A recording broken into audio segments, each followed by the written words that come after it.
It goes without saying, tiramisu is probably one of the best, if not the best desserts of all time. Usually made with layers of soaked ladyfingers. I'm gonna show you how to make this entirely from scratch.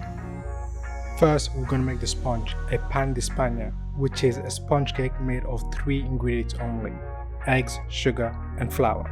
And the result will be a super airy, light sponge. And the way you're gonna achieve that is by incorporating a crazy amount of air into your batter. So first, mix your eggs and sugar for 15 minutes until you get a really light, foamy batter, just like this. You can also do this with a hand mixer, but it's gonna take you a little while longer than 15 minutes.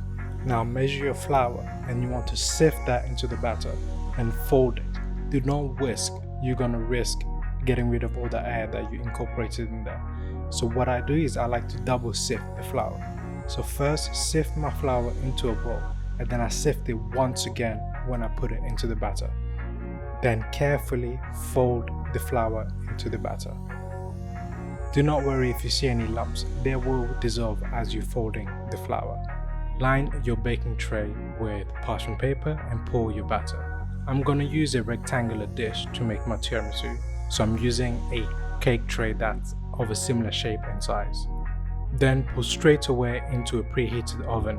I left mine a bit longer than I should have, so it has burnt the end slightly, but it is still gonna function just as well. Just keep an eye out on the cake and just follow the instructions. But as you can tell, it hasn't burned too much, just on the bottom end slightly, but it is still super spongy and airy. As you can tell, if I'm pressing on it, it's bouncing back. Now set it aside and let that cool. Use good quality coffee to make your syrup.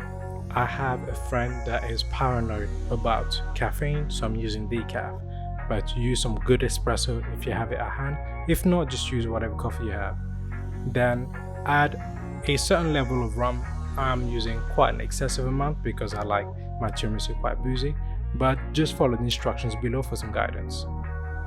A good tip is make more than you need, as the sponge will soak a lot of the syrup. Now for the filling, separate the yolks from the whites, taking care of not letting any of the yolk remain in the whites.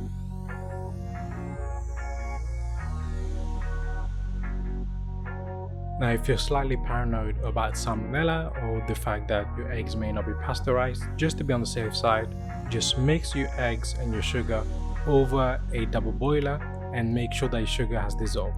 This is going to allow for the eggs to have cooked enough so that it doesn't pose a risk anymore and the sugar will have dissolved well. Then remove from the heat and keep mixing until you have a smooth velvety mixture. Now beat your egg whites until they're nice and foamy, and you do that test where you flip the bowl upside down to make sure that it doesn't fall. There we go, that's how you know it's ready. Once your eggs and sugar mixture has cooled down, add in your mascarpone and mix well until fully incorporated. Now grab a spatula and scrape the side of your bowl if you need to, then slowly fold in the egg whites. Add a little bit first, loosen the mixture, then you can add the rest, and again very slowly mix all that together. You want to take care in not removing all that air that you have incorporated into the egg whites. That's what's going to give your tiramisu that airy texture. Now to cut the sponge.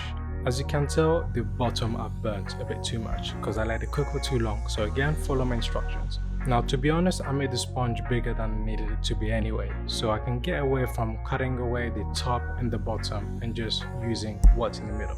So using a cake leveler or cake slicer, whatever you want to call it, I'm going to cut 2 slices of the sponge and use that as my tiramisu layers. You can cut more if you need to, if you want to have more layers, and any remaining layers that you have, just fill it with some sweet cream and make some finger sandwiches out of it. And that will hit the sweet spot with a nice cup of tea.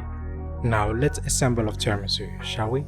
So add in your coffee syrup at the bottom of your dish and then add your first sponge layer.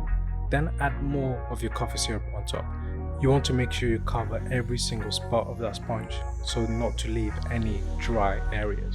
Then add in your first layer of your filling. Make sure that you add it evenly so that you get even layers. You can measure it if you want, but I personally just went by eye and just start spooning it in.